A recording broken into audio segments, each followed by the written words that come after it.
début du congrès, nous avons abordé le sujet de la législation. Donc, on l'a entendu à plusieurs reprises, on ne peut pas faire n'importe quoi. Donc, il faut être bien attentif. Il existe des lois et nul n'est censé ignorer la loi. Donc, on est bien d'accord que on va bien se renseigner. C'est à chacun de s'informer, bien sûr. Et vous avez, ceux qui nous écoutent, la chance d'avoir Alexandra et Stéphane qui sont en plein dedans, qui nous présentent cette législation, nos devoirs, hein, nos devoirs de la suivre et d'être toujours bien dans les rails et de bien appliquer cette loi. Le législateur est clair, il faut tout simplement être au courant et ne pas ignorer et ne pas dire oh bah c'est pas grave, je vais faire ci, de toute façon personne ne le saura, etc. Non, il faut vraiment faire attention. Donc moi je vous remercie toi Alexandra et Stéphane aussi parce que c'est vraiment un énorme travail que vous faites à la recherche aussi de la petite bébête et tout ça. Donc j'avoue que moi-même, bon en tant qu'ancien bien sûr dans le temps c'était différent. C'était plus sauvage, je pourrais dire. De nos jours, il faut vraiment, eh oui, il faut dire ce que c'est, hein. Mais de nos jours, c'est plus le cas. Il ne faut pas que ça fasse peur, par contre, parce qu'une fois qu'on les applique, une fois qu'on les connaît, ce sont des choses de base. Une fois qu'elles sont faites, c'est comme tout. C'est l'ignorance qui est le problème. Quand on a la connaissance, après, ça va de soi, ça coule de source. Je vous laisse la parole parce que vous êtes quand même plus calé que moi dans ça, vu tout ce que vous avez fait pour le syndicat, bien sûr, et pour vos propres écoles. Et nous, correctement tout ce que vous faites, bien sûr, en tant que partenaire du SPN. Voilà. Je vous laisse la parole et merci beaucoup pour tout encore en avance. Merci bien. Merci. On a prévu cette intervention avec Stéphane Sultan, qui est un des responsables du centre de formation CNFDI et Coreva. Mais là, aujourd'hui, il va être à mes côtés en tant que présidente du syndicat pour ses fonctions qu'il exerce au sein de la commission pédagogique. Et surtout, Stéphane est régulièrement avec moi lorsqu'on a des gros dossiers avec le législateur à déposer.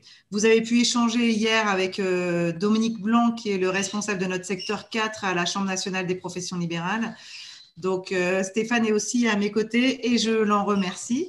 On a besoin de monde. C'est vrai que Stéphane, on a géré de gros dossiers au niveau pédagogique ces dernières années. Parce que comme on vous l'avait annoncé lors de notre dernier congrès il y a 18 mois, nous avions déposé des titres RNCP au nom du syndicat avec des écoles préparatrices. Ça n'a pas fonctionné. Donc voilà, on en est revenu, mais c'est-à-dire qu'on travaille tous les deux, et puis bien sûr avec d'autres membres de la commission admission, mais principalement tous les deux sur des gros dossiers. Alors comme vous l'a dit Mimo, on ne veut pas vous faire peur, mais on traite quand même de nombreux mails au sein du syndicat pour des questions législatives. Et il y a aussi des choses qu'on voudrait clarifier aujourd'hui tous les deux sur la protection de vous, professionnels, et surtout sur la protection de vous, futurs apprenants, dans les métiers de la naturopathie. Vous m'avez beaucoup entendu parler ces 5 derniers jours, donc vous allez plus entendre parler Stéphane. Voilà, merci Stéphane. De rien. Je n'étais pas là ce matin, mais il y avait beaucoup d'énergie, il fallait que j'essaye de répondre aux questions du tac au tac du docteur Pénoël. Tout en même temps gérer la modération et le chat. Il y a des moments, je n'ai pas su quoi répondre. Donc voilà. Donc merci Stéphane. On a présenté voilà quelques petits slides. Bien entendu, on avait prévu avec Stéphane surtout de garder du temps pour répondre à vos questions. Donc voilà. À toi de jouer, Stéphane. Merci beaucoup, Alexandra. Merci. Eh bien, écoutez, oui, ce qu'on a à dire faire, je ne vais pas reprendre ce qu'a dit Mimo, ni ce que tu as dit, Alexandra. D'abord, je te remercie pour le travail que tu effectues et l'intérêt qu'on essaye de porter et le fait d'essayer de faire en sorte que ce métier soit réellement cadré et que nos apprenants soient réellement renseignés. Et c'est une aussi de nos fonctions en tant que centre de formation. On a cette obligation de renseigner correctement l'ensemble de nos apprenants. C'est un petit peu ce qu'on va essayer de faire aujourd'hui. Alors, le cadre juridique à ce jour, il est à la fois simple et compliqué. Il est simple, donc si tu veux bien, je crois que je n'ai pas la main sur le slide. Voilà. Je suis là. T'assistes. Super, merci, c'est gentil. Oui, donc la naturopathie aujourd'hui est un métier, ce qu'on appelle un métier non réglementé. C'est-à-dire que pour pouvoir pratiquer ce métier, il n'existe pas de réglementation particulière liée au métier de la naturopathie à ce jour. Et ce qui est important de savoir, c'est que malgré tout, la pratique de ce métier reste commune, puisque aujourd'hui, je crois qu'on a à peu près 6 000 naturopathes sur le marché, hein, Alexandra, si au dernier chiffre que tu m'as donné, 6 000 ou 6 500. On a 6 000 naturopathes et vraiment au niveau de Bercy, ils sont enregistrés comme 4 000, mais avec d'autres où ils ne savent pas trop où les mettre. Donc, c'est pour ça que nous, on a un retour de Bercy de 6 000 professionnels avec le bon code APE, on va dire 4 000. Voilà. Donc, la pratique existe et on a effectivement donc, entre 4 000 et 6 000 praticiens ou conseillers qui sont actuellement en activité.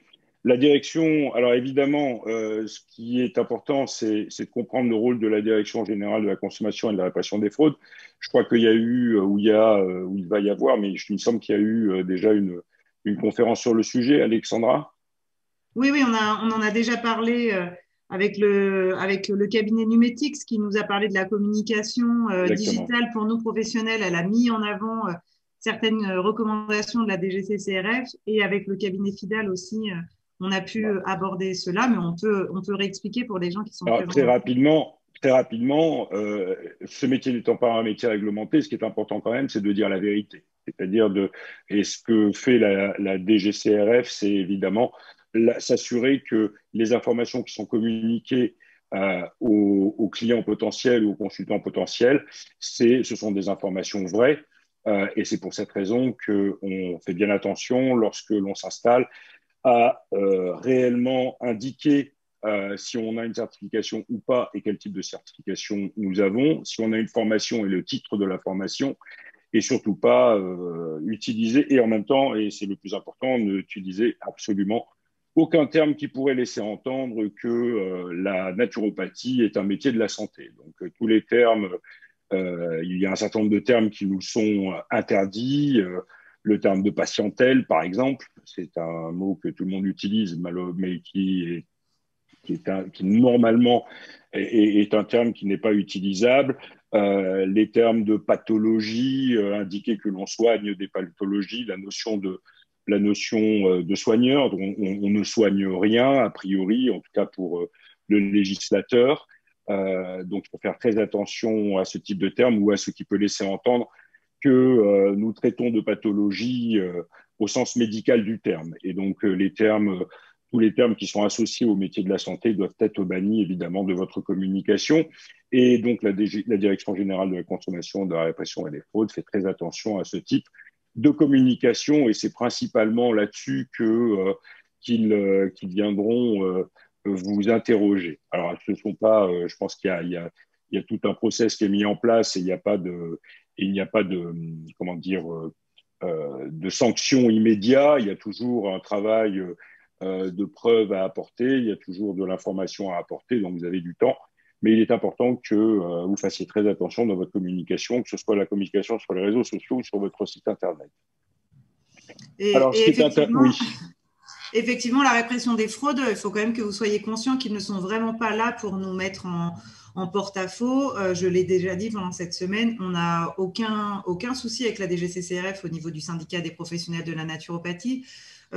Tous les inspecteurs sont très à l'écoute. Ils vous laissent le temps de vous mettre en conformité, il faut quand même le savoir. Ils ont une grosse mission d'information à nos côtés. Nous, très souvent, nous sommes informés de ces contrôles et on essaye de vous rédiger des articles. Donc, on pourra vous mettre, si vous voulez, dans le chat certains articles qu'on a pu rédiger. On vous encourage, bien entendu, à aller voir les documents et les textes qu'on a mis en avant, pas spécialement pour nos adhérents, hein, mais pour la totalité des professionnels en naturopathie, pour que vous puissiez savoir exactement ce qu'il en est. Et enfin, s'il y a une recommandation que je peux vous donner, c'est ne fermez pas la porte à un inspecteur de la répression des fraudes, même si vous avez une consultation prévue. Annulez la consultation, répondez aux questions de l'inspecteur. Ils ne sont vraiment pas là pour vous ennuyer, ils sont juste là pour contrôler que nous sommes de vrais professionnels et que l'on répond aux obligations. Exactement. Alors, ce qui est important aussi, c'est de savoir exactement comment est reconnu, en tout cas comment est classé le métier de naturopathe, puisque la naturopathie à ce jour est considérée par l'INSEE comme une activité de santé humaine non classée ailleurs. Donc non classée ailleurs, ça veut dire qu'effectivement, c'est une activité de santé que l'on ne peut pas classer pour l'instant. Donc, donc c'est le code APE 8690F. Et évidemment, c'est le même code APE pour la sophrologie, c'est le même code APE pour la réflexologie, c'est le même code APE pour, je crois, il me semble que c'est aussi le même code APE pour le coaching.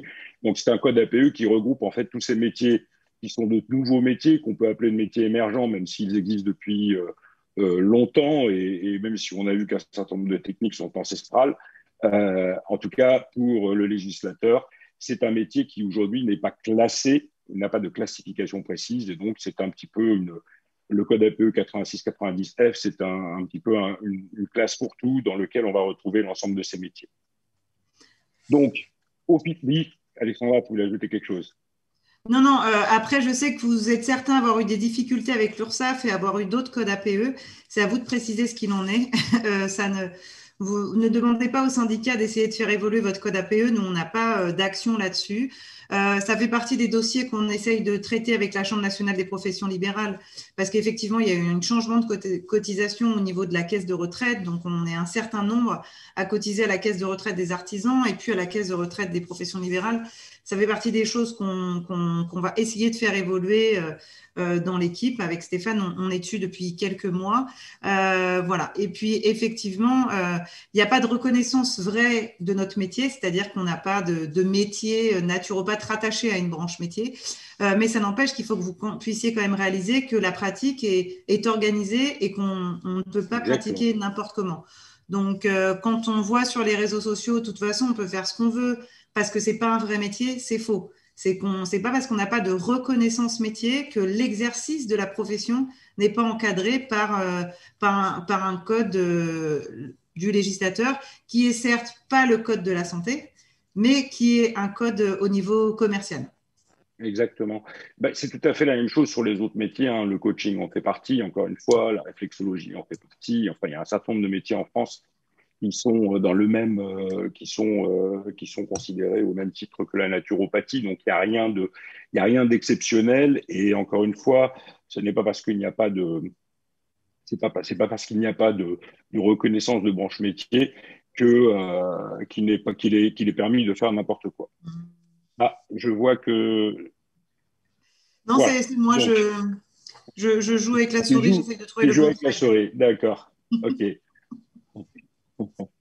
Donc, Alexandra, présidente du SPN, et moi, donc, on a travaillé aussi on a essayé de simplifier, de vous donner une information simple sur le rôle du SPN aujourd'hui.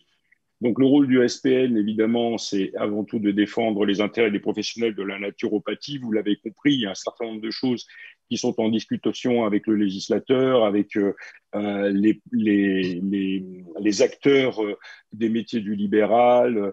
Elle vous a parlé, vous avez donc eu aussi une intervention du CNPL auquel nous sommes rattachés. Donc, il s'est passé des choses aussi pendant le Covid. Qui ont fait que, grâce à l'action du CNPL et donc des participants au CNPL et de la représentation du SPN, un certain nombre de praticiens ont pu ouvrir et continuer à pratiquer en tenant compte évidemment des gestes barrières et de la distanciation et de la distanciation. Donc tout ça, c'est aussi grâce au travail qu'a fait le SPN auprès du CNPL et avec le CNPL évidemment.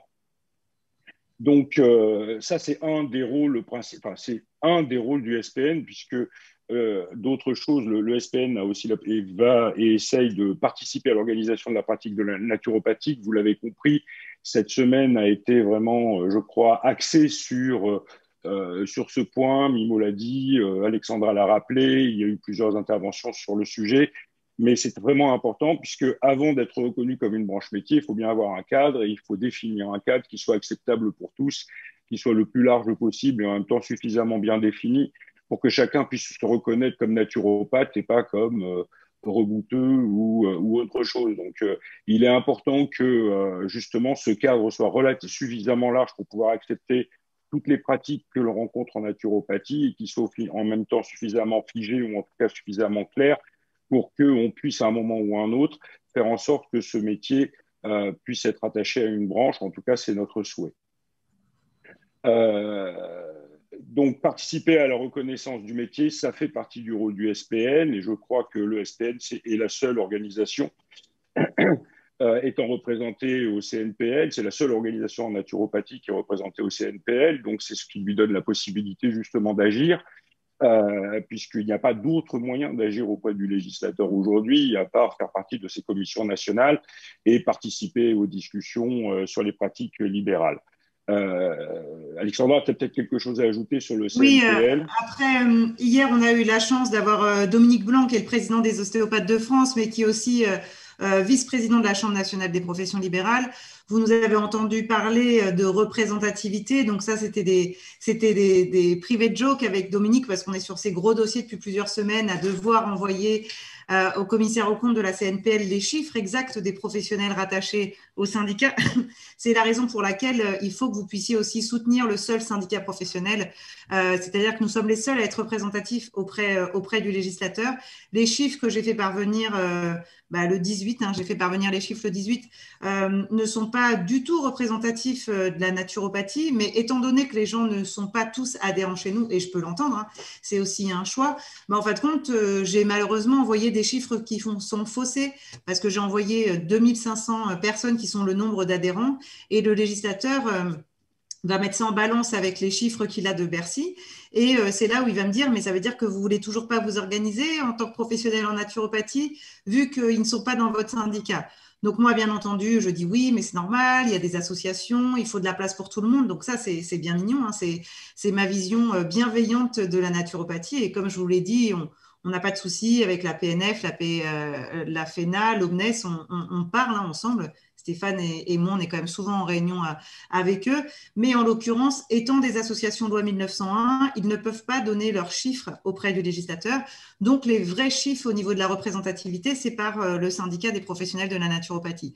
C'est ce qui vous explique aussi pourquoi il faut qu'on soit nombreux au sein du syndicat. On a des confrères, la chambre syndicale de la sophrologie, par exemple, avec qui on parle beaucoup. Je salue d'ailleurs Catherine et Sébastien Aliota aujourd'hui. Eux, ils sont 20 000.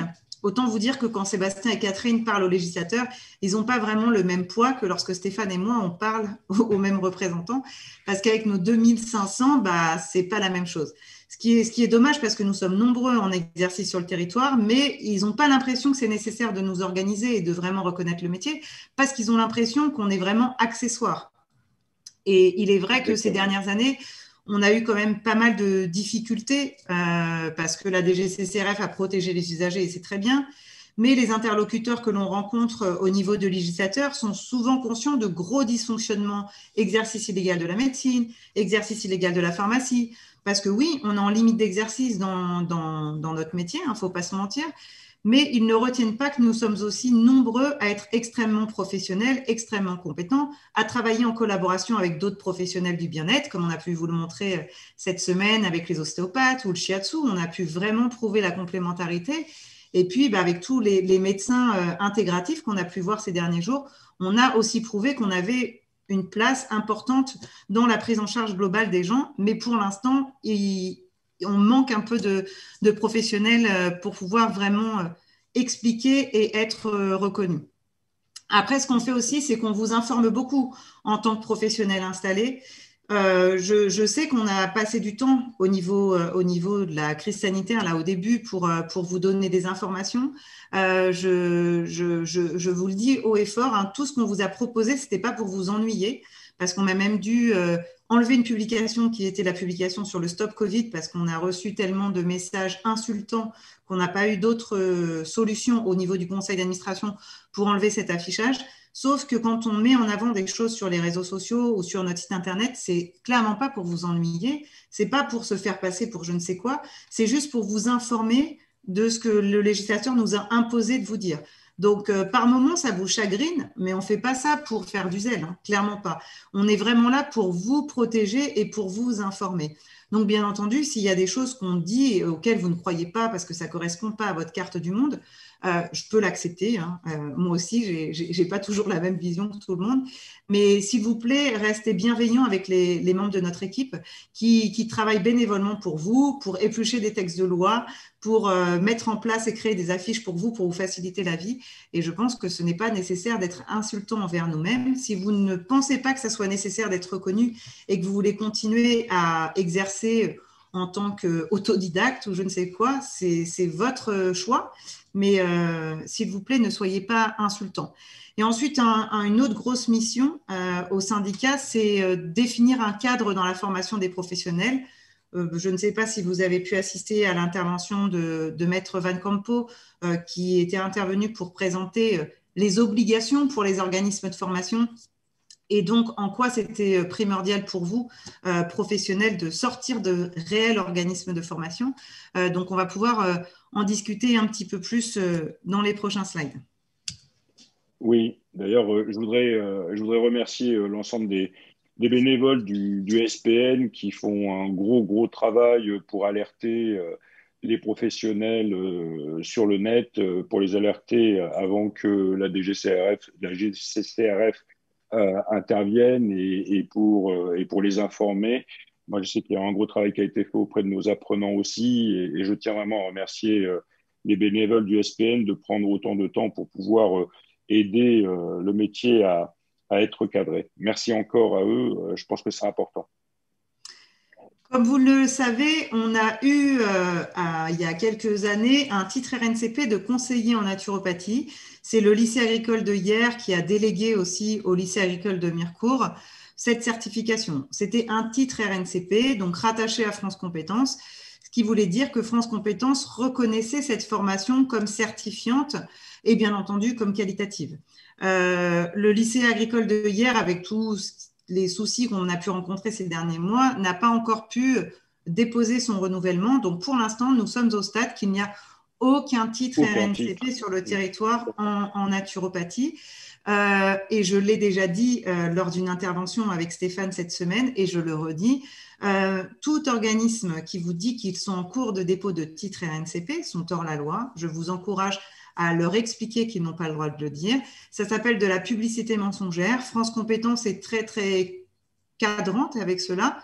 Les seuls organismes qui peuvent dire qu'ils ont un titre RNCP, c'est quand ça a été publié sur le site de France Compétences. Donc, pour l'instant, Denis, qui est un membre de l'équipe juridique, il a été faire son petit tour cette semaine et aucun titre RNCP n'est sorti en naturopathie. Donc, on espérait, parce qu'on se dit, il y a peut-être des copains qui sont en cours de dépôt de titre, même si on n'est pas au courant de qui, on espérait pouvoir vous annoncer une bonne nouvelle aujourd'hui avec Stéphane. Pour l'instant, personne n'a de titre RNCP et vraiment, je vous encourage à ne pas vous laisser berner par les organismes de formation qui vous disent « Venez chez nous, on va avoir un titre RNCP et vous verrez, les autres, ils n'auront plus le droit de vous former ». C'est faux parce que la législation de la certification professionnelle, donc via France Compétences, anciennement la CNCP, est très claire sur ce sujet. Et donc, on voulait vous en dire un petit peu plus pour que vous puissiez choisir un organisme de formation si vous êtes futur apprenant ou que vous puissiez comprendre si un jour on a la chance d'avoir des titres RNCP. Avant d'arriver sur ce slide-là, je voulais vous repréciser les choses impératives.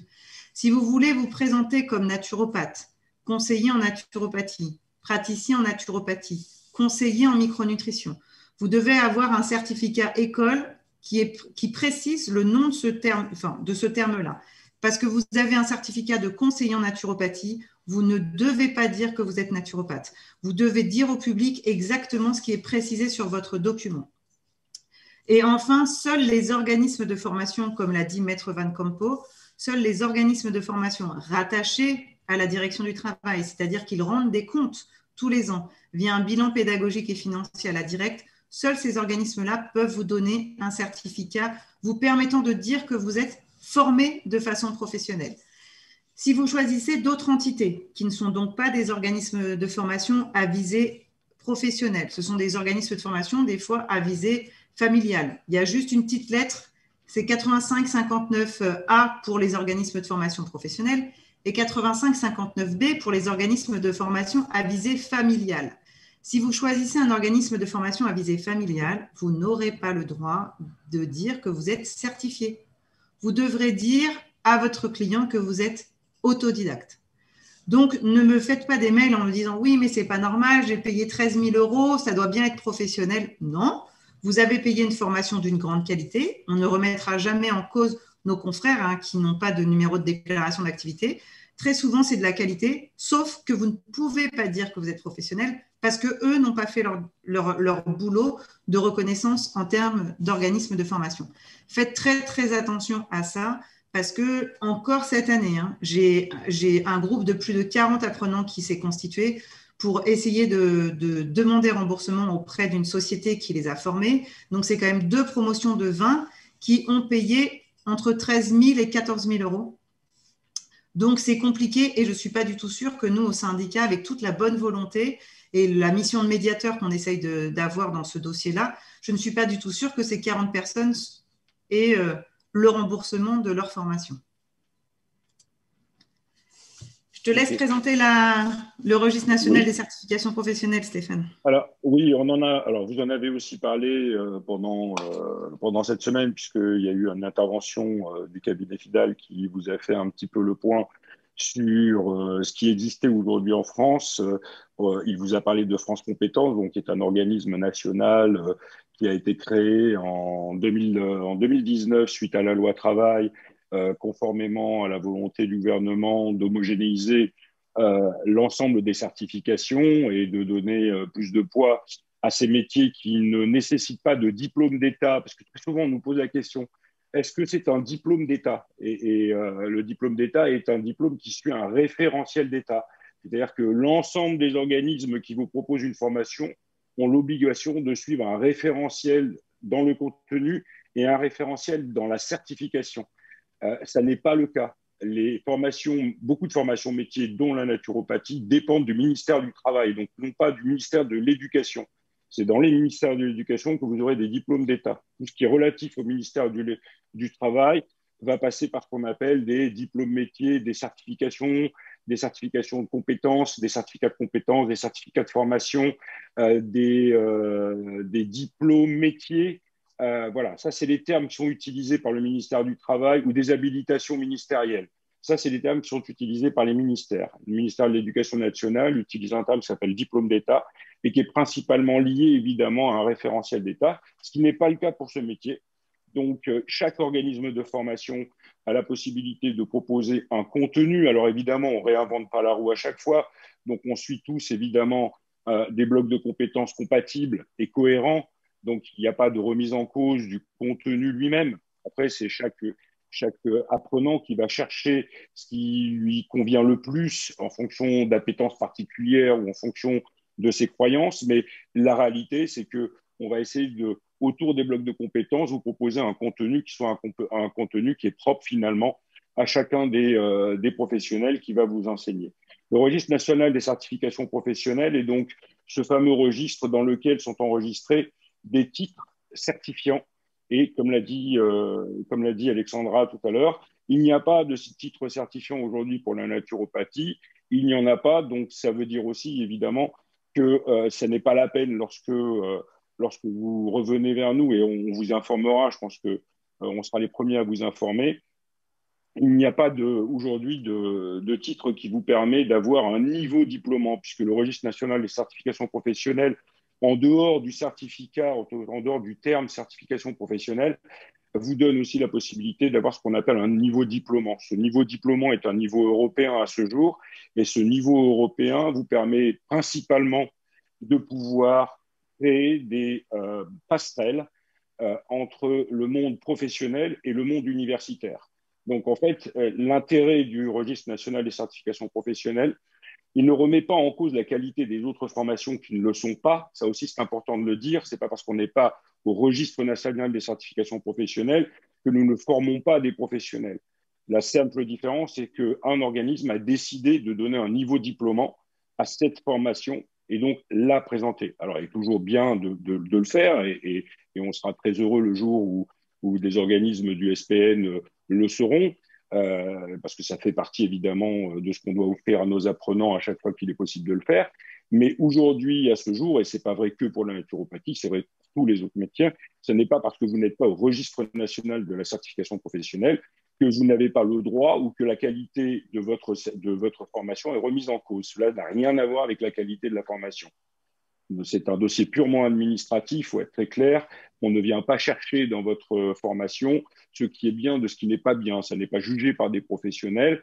C'est en fait de l'ingénierie de formation qui vous est demandée. Et c'est cette ingénierie-là qu'il faut décrire lorsque vous déposez un dossier de certification professionnelle.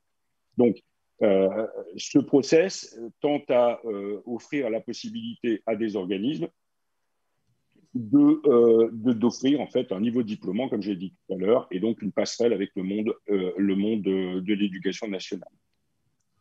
On l'a déjà dit pour le reste. Alors, l'inscription… Voilà, qu'on puisse faire le point aussi sur la validation des acquis et des expériences, parce que c'est quelque chose qui revient souvent.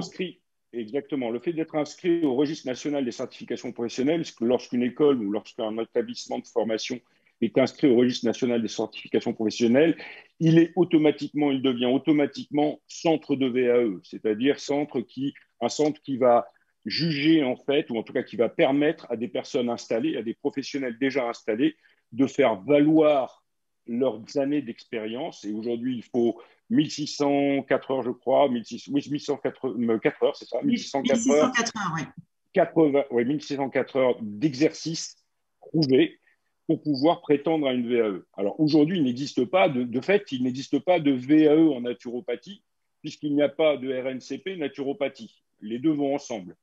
C'est-à-dire que chaque établissement qui dépose un titre devient automatiquement centre de VAE et donc met en place un jury qui permet à des professionnels qui sont soit des apprenants de l'établissement lui-même, soit des apprenants d'un autre établissement, de pouvoir prétendre à un niveau diplômant. Et tant qu'il n'y aura pas de RNCP sur la naturopathie, il n'y aura pas de VAE lié à ce métier. Ça, aujourd'hui, c'est le cas. C'est comme ça que ça se présente. Alors, que se passe-t-il pour nos apprenants, pour les apprenants qui ont depuis quelques années déjà fait cette formation en naturopathie et qui sont sur le terrain? Il est évident qu'ils pourront à tout moment demander à passer une VAE et évidemment, nos écoles, pour nos apprenants, chacun des chefs d'établissement va faire le nécessaire pour que ces apprenants qui ont suivi la formation qui a été elle-même certifiée, donc il y a une logique quand même là-dedans, puissent assez facilement présenter une VAE pour pouvoir finaliser leur certificat et le rendre diplômant. Et ça, c'est important aussi à dire parce que ça veut dire qu'on ne change pas la formation lorsqu'on passe RNCP. Lorsqu'on est devenu RNCP, on ne change rien à la formation. On ne change rien à son contenu et on ne change rien à sa méthode pédagogique.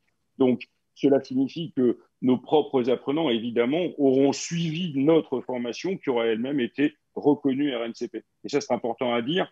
Ça veut dire que notre rôle, évidemment, en tant que chef d'établissement, ça va être de permettre à nos apprenants d'acquérir cette VAE au travers d'un passage devant jury, qui soit un passage devant jury qui prendra en compte cette situation-là.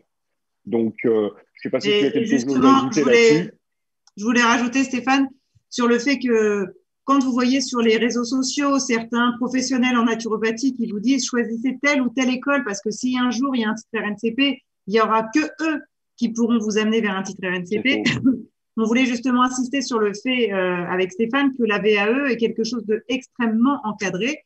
On a nous-mêmes des accompagnants à la VAE au sein de nos organismes de formation, donc on connaît bien ce sujet. Je suis moi-même certifiée en tant qu'accompagnante à la VAE et je l'avais fait à l'époque où on avait fait ces démarches pour le syndicat auprès de France Compétences.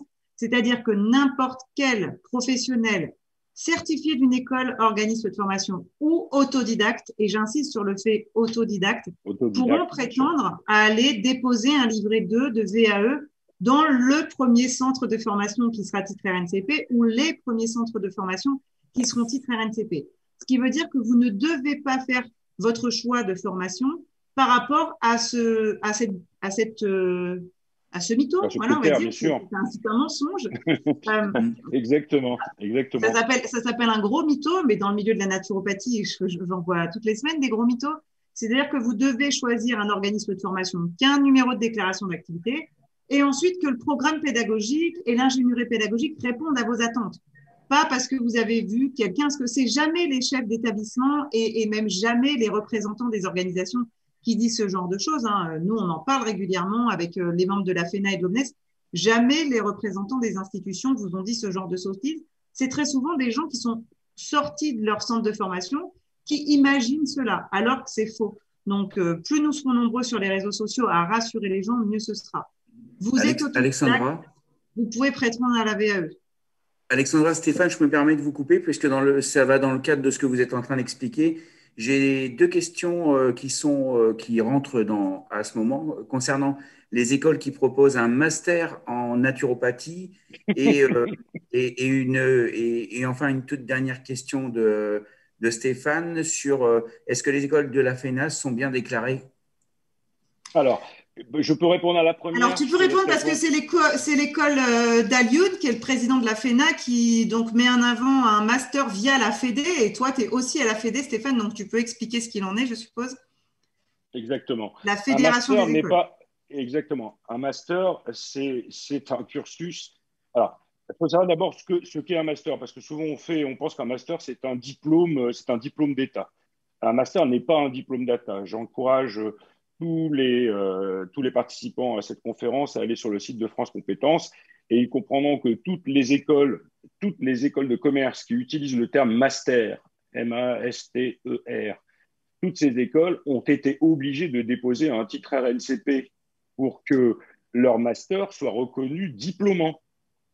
Donc, en fait, le master n'est pas un diplôme d'État. Chaque école de commerce a son propre cursus d'apprentissage, a ses propres règles et sa propre méthode pédagogique et a la totale liberté de son contenu et de son process. Donc, le terme master, c'est une manière, j'allais dire, commerciale de dire qu'on fait un cursus en 3, 4 ou 5 ans, mais ça n'a absolument rien à voir avec la notion de diplôme. Fais attention, souvent on utilise des termes et on croit que parce qu'on utilise ce terme-là, alors on est en avance ou en retard par rapport aux autres. Ça n'a absolument rien à voir. Et je vous invite, encore une fois, c'est tout à fait transparent ce que je vous dis, tapez master sur le site de France Compétences et vous verrez que la majorité des écoles que vous connaissez, que ce soit HEC, l'ESSEC ou n'importe quelle autre école, a dû déposer un titre RNCP pour faire reconnaître leur master, faire des contrats d'apprentissage et faire des contrats professionnels qui soient pris en charge par les OPCO. Vous les avez vus avec l'agence FIDAL lors de son intervention. C'est le seul moyen d'avoir ce genre de possibilités. Donc, le terme de master n'a absolument aucune valeur par rapport à tous les autres centres qui aujourd'hui proposent une formation de naturopathe. Voilà, je suis très clair, ça ne remet pas en cause la qualité de la formation de notre collègue, ça ne remet pas en cause la qualité du contenu, ça ne remet pas en cause la qualité du personnel. C'est simplement qu'il ne faut pas se perdre dans les termes. Et en France, on est des champions pour ça. Voilà. Donc ça, je voulais juste le préciser. Je ne sais pas si Alexandra, tu as quelque chose à ajouter. Oui, et puis effectivement, l'Institut de Vitalopathie de Alioune Diop, qui est le président de la FENA, qu'on connaît bien, hein, il est rattaché à la FEDE, qui est une fédération d'écoles qui peut préparer un master, enfin qui est l'équivalence d'un master européen, mais mais vraiment rien avec une certification française. Exactement. Mais bon, après, ces équipes répondent vraiment très bien aux questions lorsque vous les appelez, donc vous pouvez les contacter de notre part, il n'y a pas de souci. Et ensuite, sur la question, est-ce que toutes les écoles de la FENA ont un numéro de déclaration d'activité? Demandez à la FENA. Voilà, je crois qu'on vous avez mis la liste. Et après, peut-être que Denis, tu peux remettre le lien où il y a tous les numéros de déclaration d'activité des organismes de formation français. C'est Maître Van Campo qui nous en avait parlé lors de son intervention. Vous pouvez très bien cliquer le nom de l'école que vous avez choisie et vous verrez s'ils sortent. Bon, après, avec Stéphane, on est représentant d'organismes de formation depuis de nombreuses années. Quand on a un numéro de déclaration d'activité, très souvent, on le met sur une page d'accueil. Ça doit Exactement. absolument être affiché dans l'article 1 de votre contrat de formation, c'est une obligation.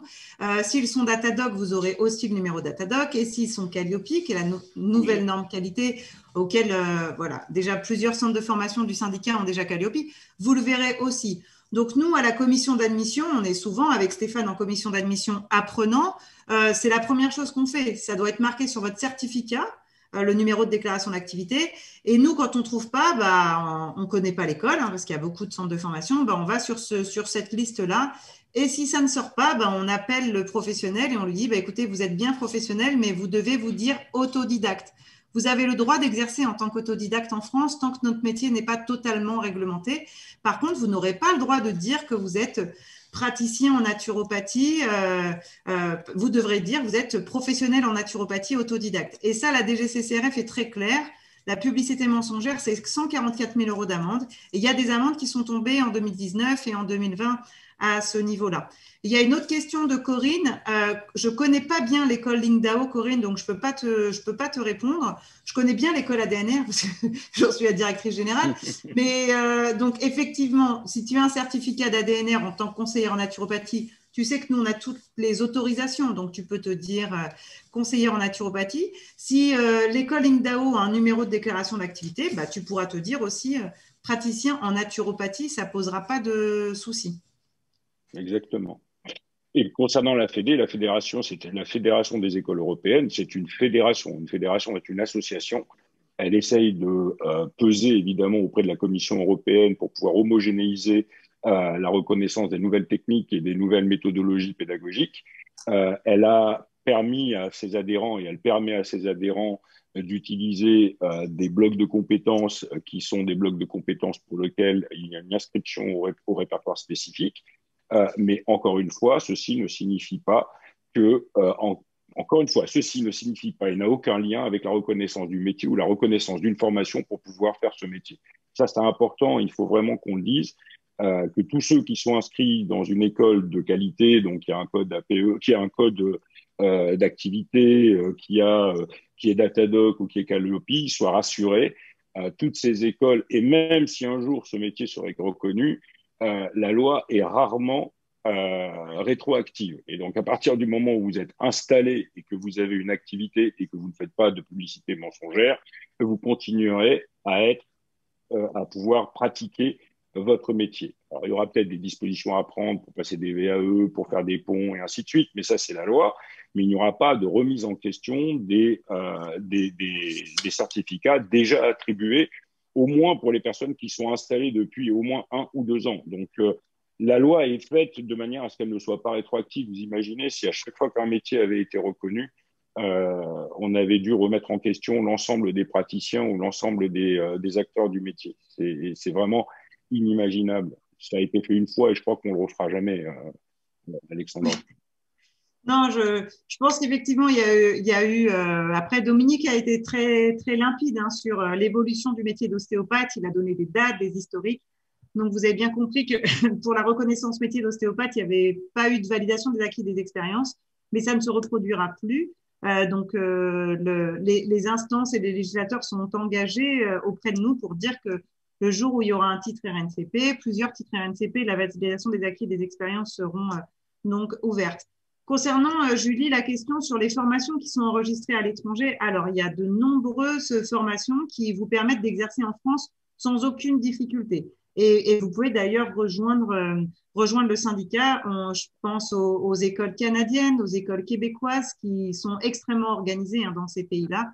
Donc, vous pouvez nous rejoindre. Aussi, non ? Comment ? Les Suisses aussi, il me semble. Voilà, alors les centres de formation suisses encore plus, parce que ASCA est très, très regardant sur les formations de naturaux. L'Italie, l'Espagne, le Portugal, l'Angleterre, l'Allemagne, il n'y a pas de souci. L'Australie également.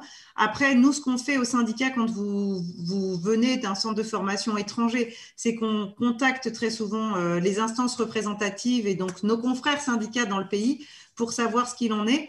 Mais quand c'est un pays où c'est organisé à peu près comme nous, c'est-à-dire que la formation est quand même encadrée, il n'y a aucune difficulté. Vous devez juste dire que vous avez un certificat professionnel émanant d'une école étrangère et vous pourrez vous installer sans difficulté. Après, c'est toujours la même chose. À l'étranger, je pense à la Belgique, par exemple. La Belgique a de très bons centres de formation, mais la formation n'est pas du tout encadrée en Belgique. Donc, en France, on a de grosses difficultés à ce que les certifications belges puissent vous permettre d'exercer de façon professionnelle. Donc, j'espère qu'ils vont bouger, parce que nous, ça fait 2-3 ans qu'on est en pourparlers avec eux. Je pense que la Belgique est en train de bouger à ce niveau-là. Mais sachez qu'il y a de très bonnes formations en Belgique, mais qui ne vous permettent pas de vous dire professionnel parce qu'eux-mêmes n'ont pas fait les démarches auprès du gouvernement belge. Donc, est-ce que vous avez 2-3 questions, comment bien choisir la formation aujourd'hui, où on a pu répondre a priori avec Stéphane à cette question? Alors, Sandrine, tu poses une question sur est-ce qu'avec un certificat français, tu peux exercer en Suisse? Alors, la législation suisse est très, très stricte. Pour que tu puisses exercer en Suisse, il faut que tu puisses être rattaché à ASCA.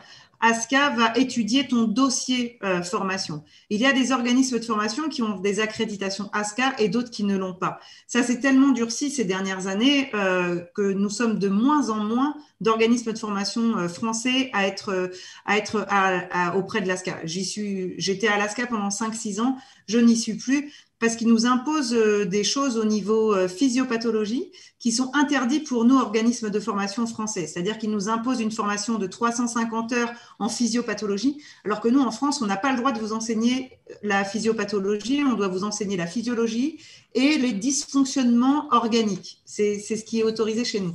Donc, on ne répond plus, si on respecte la législation française, on ne répond plus aux obligations de l'ASCA.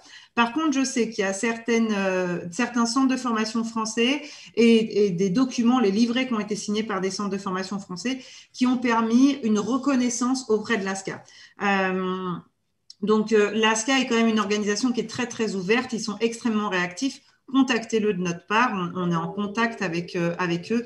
Ils pourront vous dire ce qu'il en est.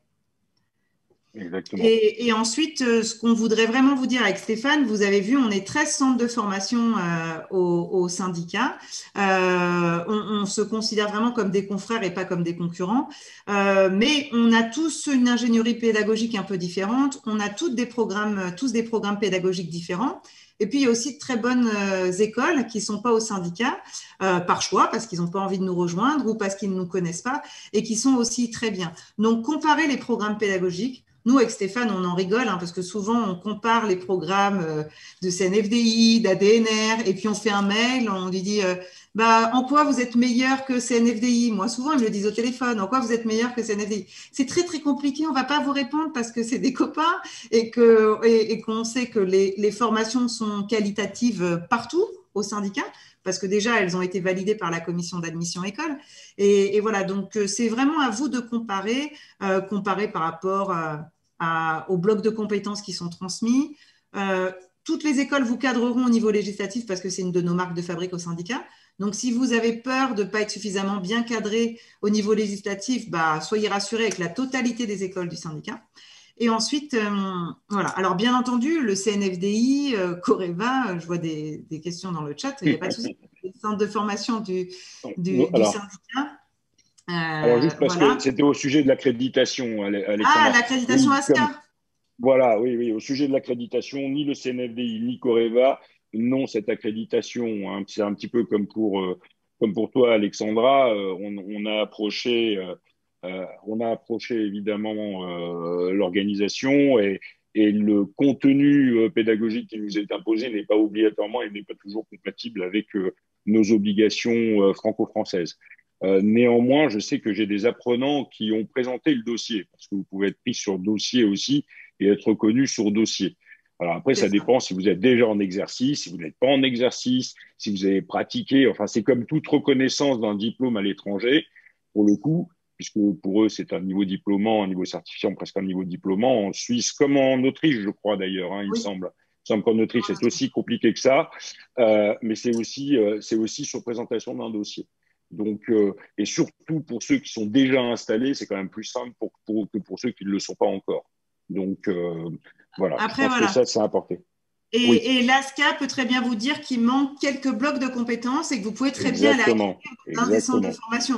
Donc, vous n'êtes pas obligé de refaire la totalité de la formation de naturopathie en Suisse. Il se peut, enfin moi j'ai vu quand j'ai monté certains dossiers aussi avec des apprenants qui exercent en Suisse, il se peut que ça soit le cours de physiopatho par exemple ou un autre bloc de compétences que nous, on n'a pas pu Exactement. enseigner en France parce qu'on respecte la législation française et bien entendu, on entend tout à fait que nos confrères suisses, étant quelques marches d'avance sur la reconnaissance métier par rapport à nous, on les envie, hein, j'aimerais bien être à leur niveau, ont d'autres obligations. Je pense que Exactement. vous savez ce qu'il en est pour bien choisir votre centre de formation. On va Peut-être pas un d'autres mot. questions à ce niveau-là. Vas-y. Peut-être un mot. Peut-être un mot, s'il te plaît, si tu veux bien, Alexandra. C'est important quand on parle de choisir son centre. Il y a effectivement les points dont on a parlé tout à l'heure et qui étaient importants, qui restaient importants à, à réexpliquer, à réexpliquer à l'ensemble des participants. Mais de toute façon, quoi qu'il arrive, la formation professionnelle, ça reste une formation très individuelle. Chacun a ses impératifs, chacun a sa manière d'apprendre. Tout le monde n'apprend pas de la même manière. Tout le monde n'est pas à l'aise sur certains process ou certaines méthodes pédagogiques. On a tous en tête nos histoires de notre vie d'adolescent ou d'enfant au collège ou au lycée. On connaît nos limites, on sait comment on apprend. Et donc, le choix se fait aussi par rapport à ça. C'est pour ça que tu disais tout à l'heure qu'on était plutôt des collègues et pas des concurrents, parce qu'on a tous notre méthode, on a tous notre encadrement, on a tous une manière de voir la pédagogie et finalement, chacun va décider aussi en fonction de ça. On n'est pas là pour piquer des clients à d'autres centres de formation. On est là pour offrir un service et s'assurer que le service que l'on offre, il est compatible avec la personne ou avec l'apprenant qui va acheter ce service ou en tout cas qui va se former chez nous. Et c'est ça le plus important. C'est vraiment de s'assurer de la compatibilité entre ce que l'on offre et ce que vous êtes prêt à faire pour pouvoir vous former. La formation professionnelle est suffisamment compliquée pour pas en plus se prendre la tête à faire une formation qui ne correspond pas du tout à nos croyances ou à nos habitudes ou à nos envies. Je pense que ça aussi, c'est important de savoir. C'est pour ça qu'on est 13 et qu'on ne fait pas tous la même chose au SPN. Et c'est aussi la raison pour laquelle je ne vais pas réenfoncer le clou sur le fait qu'en France, on n'a pas à se dire qu'une formation en présentiel est meilleure qu'une formation en distanciel. Par Je exemple, pense que les organismes de formation du syndicat l'ont prouvé en ayant très rapidement, on fait partie des premiers organismes de formation en naturopathie à avoir eu les normes Calliope. Le cabinet FIDAL nous a présenté ce qu'était une norme Calliope, donc les personnes ont pu se rendre compte ce que les centres de formation Calliope avaient dû prouver comme qualité à la fois administrative et pédagogique. Donc, vous choisissez n'importe quel type d'ingénierie pédagogique tant que ça répond à vos attentes.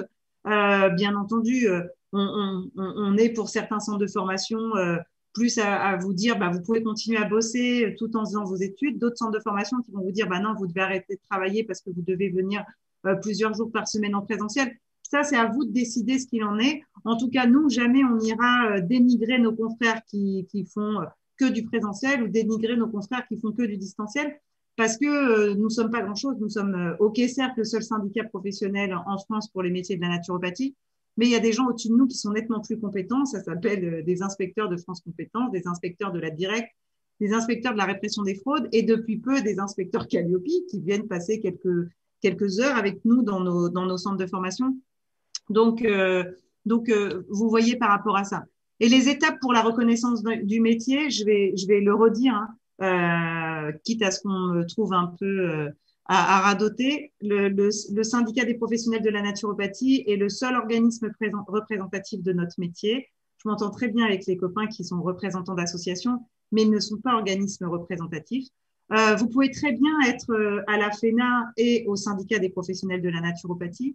Mais si vous voulez qu'on puisse vraiment prouver quel est notre vrai chiffre lors de la prochaine représentativité, c'est-à-dire l'année prochaine, parce que je viens d'envoyer le dossier, donc on doit attendre l'année prochaine, il faudrait réellement qu'on puisse montrer le nombre de professionnels qui sont en exercice sur le territoire pour qu'on puisse avoir une reconnaissance métier. Ça, c'est la première étape. Ensuite, il y a d'autres étapes, bien entendu, et tu n'étais pas là, Stéphane, je te le dis, on est entre nous. Il y a Dominique qui a dit qu'il allait nous accompagner auprès du législateur pour qu'on soit un petit peu plus reconnu. Donc, Dominique Blanc s'est engagé dans cette démarche devant tout le monde. Super. Donc, je lui ai dit qu'on allait vite l'appeler et il m'a répondu qu'il fallait qu'on se fasse un petit resto tous les trois rapidement. Donc, rapidement, je ne sais pas. On va peut-être se faire un petit repas emporté dans un de nos bureaux à Paris, ce sera bien. Donc, voilà. Mais donc, on est vraiment en train d'avancer pour la reconnaissance du métier. Quitte à paraître encore rabat-joie, s'il vous plaît, essayez de vous mettre en conformité les choses qui sont vraiment basiques. Que tout le monde soit assuré, que tout le monde ait un médiateur, que les professionnels qui exercent dans des pôles santé, donc je réponds maintenant aux pôles santé, aient réellement les autorisations de la municipalité et de la préfecture. On peut exercer dans un pôle santé. On en a discuté avec Dominique Blanc lors de son intervention. On peut intervenir si c'est le préfet ou la municipalité qui a dit au Conseil de l'ordre, vous n'avez pas le choix, moi je veux des naturaux dans mon pôle santé. Donc voilà. Si vous n'avez pas d'autorisation de la municipalité ou de la préfecture, vous mettez vos confrères médecins kinés dans l'embarras parce que c'est eux qui auront des difficultés avec leurs conseils. Donc faites bien attention à ça. Et puis après, des choses toutes bêtes, hein. Moi, toutes les semaines, je suis très souvent en double des courriers envoyés par la DGCCRF. C'est des non-conformités parce qu'il n'y a pas d'extincteur ou parce qu'il n'y a pas de plan pour l'évacuation du local ou parce que il n'y a pas le dossier d'établissement recevant du public. Alors ça peut vous paraître compliqué, prise de tête. Là encore, les centres de formation du syndicat sont extrêmement compétents pour vous transmettre la base pour vous installer. On fait tous ce job-là et on s'est engagé dès la création du syndicat à faire attention là-dessus. Mais si vous faites la base, parce que très souvent, quand on est convoqué, et je vous le dis avec Stéphane, parce que c'est souvent nous au front, parce qu'on est les Parisiens de l'équipe, très, très souvent, quand on est convoqué, on se fait d'abord décrédibiliser parce qu'ils ont très souvent beaucoup de dossiers qui nous mettent en porte-à-faux. Et c'est compliqué après qu'on aille leur parler du fait qu'on est extrêmement compétent pour faire de la prise en charge globale, qu'on peut travailler avec des professionnels soignants. Et ils le savent parce qu'on s'entend très bien avec les instances médicales. Hein. À la Chambre des professions libérales, il y a les représentants infirmiers, kinés, médecins, donc on s'entend bien. Mais vu qu'il y a toujours 3, 4, 5, 6, 15 dossiers casseroles, c'est comme ça qu'on se le dit, on a du mal à en discuter. Donc, s'il vous plaît, faites les étapes de base pour qu'on puisse aller plus loin au niveau de la reconnaissance de notre métier. Est-ce que tu voulais rajouter quelque chose, Stéphane, sur la reconnaissance du métier? Sur la reconnaissance du métier, non, c'est ce que je disais tout à l'heure aussi. Il est aussi important que on soit clair sur un cadre qui soit à la fois très large, en même temps très respectueux, puisqu'on a, je crois que je dois avoir une quinzaine de techniques connues et puis d'autres encore méconnues qui entrent dans les pratiques naturopathiques. Donc, c'est important qu'on puisse en plus définir et dire ce qu'est un naturopathe et définir ce qu'est le naturopathe. Et c'est ce qu'on essaye de faire avec nos centres de formation, toi, moi et les autres. Et je pense que c'est important. C'est important, même si c'est un métier de service aujourd'hui, même s'il faut se différencier, même s'il faut être capable d'apporter une différence phénoménale sur son quartier pour pouvoir être concurrent d'un autre praticien. Faut pas rentrer dans des choses un petit peu ésotériques, trop ésotériques, qui pourraient remettre en cause votre pratique. Donc bien respecter aussi les problématiques de création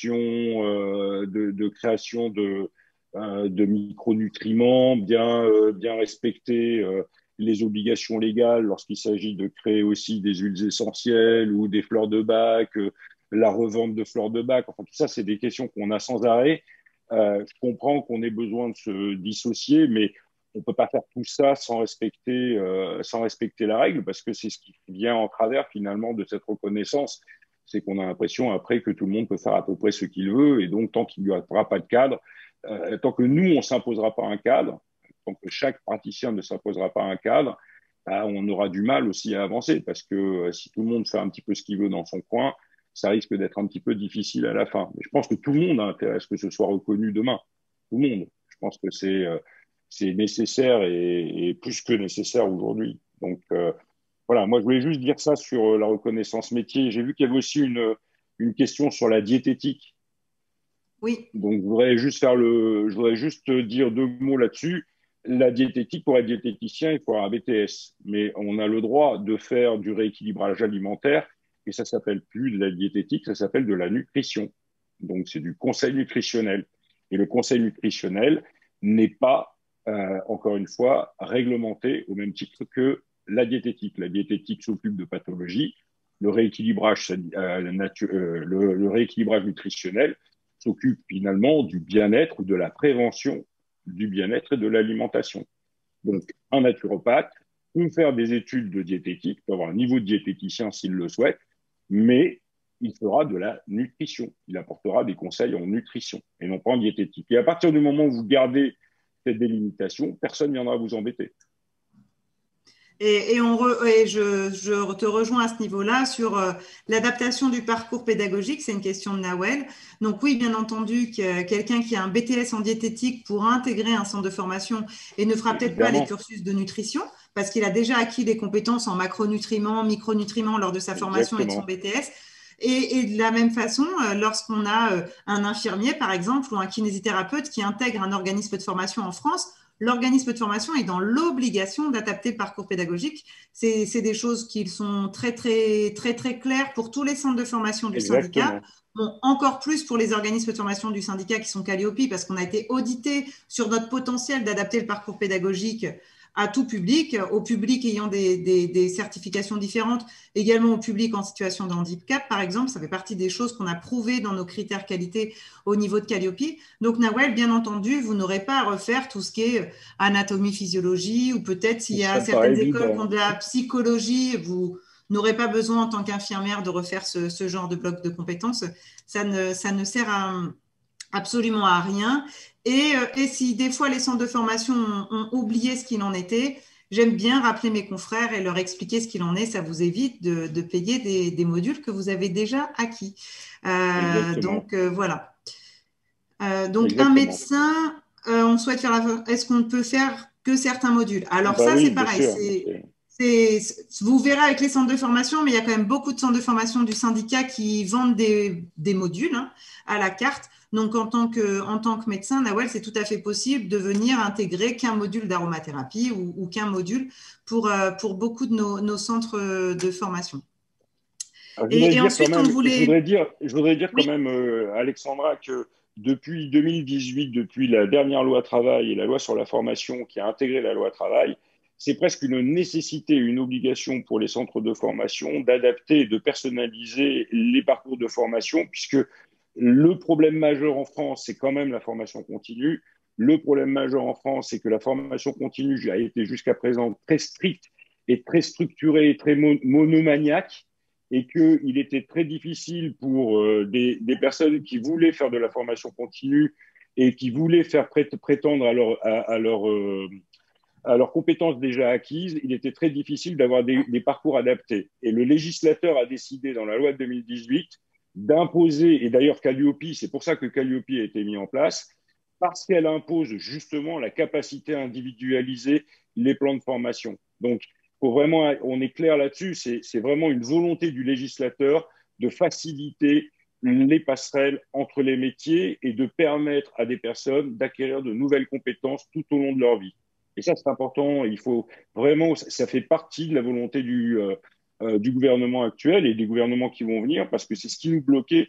Et c'est pour ça qu'on a un gros chômage chronique. Enfin, c'est une des raisons pour lesquelles il y a un gros chômage chronique aujourd'hui en France. Parce que si on n'a pas le métier, alors on ne fait pas. Mais en fait, même si on a les compétences, à partir du moment où on n'a pas le titre, on ne fait pas. C'est un peu dommage. Et c'est ce qu'a voulu faire le législateur avec la dernière loi. Et c'est la raison pour laquelle aussi les centres de formation du syndicat sont peut-être un peu extrémistes par rapport à d'autres centres de formation français en naturopathie, où on est considéré comme des écoles un peu moins cool, un peu moins fun, parce que on respecte vraiment à chaque fois qu'il y a une nouvelle obligation, on le met en place très très rapidement, parce qu'on est intimement persuadé au syndicat des professionnels de la naturopathie que l'organisation métier va aussi se faire par la formation, comme ça s'est fait au niveau des ostéos, des sophrologues, des praticiens, enfin des spécialistes en shiatsu. Donc, que se passera-t-il dans le futur pour les professionnels qui sont installés? Bien entendu, les professionnels installés, vous faites attention que votre certificat soit vraiment un certificat d'un organisme de formation, faites-le, regardez-le pour éviter que vous ayez la mauvaise surprise une fois que la DGCCRF passe dans votre cabinet. Si un jour il y a des titres RNCP et que vous ne voulez pas passer de titre RNCP, vous ne serez pas obligé de passer un titre RNCP. Si vous voulez passer la validation des acquis et des expériences dans un organisme de formation, vous pourrez le faire. En tout cas, soyez certains que nous, au syndicat des professionnels de la naturopathie, on n'a pas envie de lâcher. On est sur de gros dossiers depuis des années pour notre reconnaissance métier et voilà. Vous avez vu, j'espère, avec l'organisation de ce congrès qu'on est quand même bien entouré. On a plusieurs syndicats professionnels qui, eux, ont la chance d'avoir des titres RNCP et voilà, pour la chambre syndicale de sophrologie, par exemple, ils sont en cours de normalisation, donc ils avancent très, très bien. Ils nous donnent aussi beaucoup de conseils, donc c'est plutôt positif et je les en remercie. Vous avez vu aussi que pour vous accompagner au mieux dans l'évolution des compétences, les laboratoires sont aussi à vos côtés, en plus des organismes de formation du syndicat. Vous avez pu voir aussi que nous, on est très, très cadrant sur le fait qu'on n'ait pas le droit de mélanger d'huile essentielle au sein de son cabinet et de les vendre, qu'on n'a pas le droit de mélanger des fleurs de bac et de les vendre. C'est la raison pour laquelle on travaille avec des partenaires laboratoires qui, eux, ont les autorisations de la DGCCRF pour distribuer leurs produits. On fait tout pour que vous puissiez exercer, bien faire votre boulot en étant épanoui et surtout serein, parce que je pense que quand on accompagne l'autre et qu'on est en stress parce qu'on fait quelque chose un peu sur le fil du rasoir, c'est jamais très agréable. Donc voilà, la piste de créer un groupe d'auxiliaires de santé ou un autre nom, Sophie, il y a pas il y a plein de pistes à ce niveau-là depuis des années. Je pense que nous, avec Stéphane, on a dû engager une dizaine de chemins. Des fois, on rebrousse le chemin, on en reprend un autre. Des fois, il y a un rond-point, un autre moment, il y a un stop. Il y a plein de choses qui peuvent être possibles.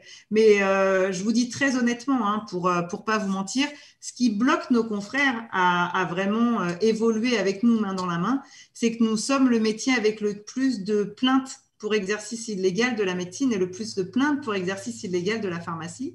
Donc, si très rapidement, on pouvait arrêter de faire des sottises dans nos métiers, on pourrait certainement avancer beaucoup plus vite dans certains dossiers. Voilà. Et je n'ai pas besoin de le redire. Ma commission d'admission est prévenue parce que je sais qu'il y en a plusieurs qui sont là. Prépare-toi, Alexandra, tu es derrière l'ordinateur. J'aimerais bien qu'on ait beaucoup plus de dossiers d'admission les prochaines semaines pour que lors de notre prochaine réunion à la Chambre nationale des professions libérales, avec Stéphane, on puisse annoncer un chiffre important. Exactement. En tout cas, merci. J'espère qu'on a pu répondre à vos attentes lors de cette intervention. Merci beaucoup, Stéphane. Merci à toi, Alexandra. Merci beaucoup pour tout le travail que tu fais et que tes bénévoles font. J'insiste parce que ils sont derrière, là, on les voit jamais, mais ils sont très actifs et on oublie souvent de les remercier parce que c'est aussi grâce à eux que ça tourne et que on arrive à renseigner et nos apprenants et les professionnels déjà installés. Et je pense que c'est vraiment important de les remercier. Ils ont fait un super travail pour cette semaine en plus. Ce sont nos héros de l'ombre, ce sont les héros cachés, ce qu'on ne voit pas. Exactement. Les héros, exactement. J'appelle les héros de l'ombre. Exactement. Mais ils n'osent pas enlever les caméras parce que pour certains, ils sont pas rasés et pour d'autres, ils sont en train de répondre à des mails. En tout cas, oui, merci. Ah, si. Voilà, merci, il y en a qui enlèvent les caméras. Alex, Alex, tu as enlevé ta caméra, Alex? Voilà. Donc, non, c'est sûr. Et puis, il y en a d'autres qui ont pris leur dimanche bien mérité parce que organiser un événement tel que celui-ci, c'était compliqué. Voilà. Maintenant, je vais vous laisser avec Guillaume. Ça y est, je t'ai vu avec tes belles lunettes, Guillaume. Voilà. Je te cherchais depuis tout à l'heure. Bon, voilà. C'est le cinquantenaire. Merci infiniment, Stéphane, d'avoir pu me rejoindre à 13h30 toute seule. J'aurais pas bien géré. J'étais rassurée que mon pote soit avec moi. À très vite parce qu'on a certainement une bouffe à faire avec toi. Donc, il faut que tu le saches. J'arrive très vite. Merci. À très bientôt. Au revoir. Au revoir, Stéphane.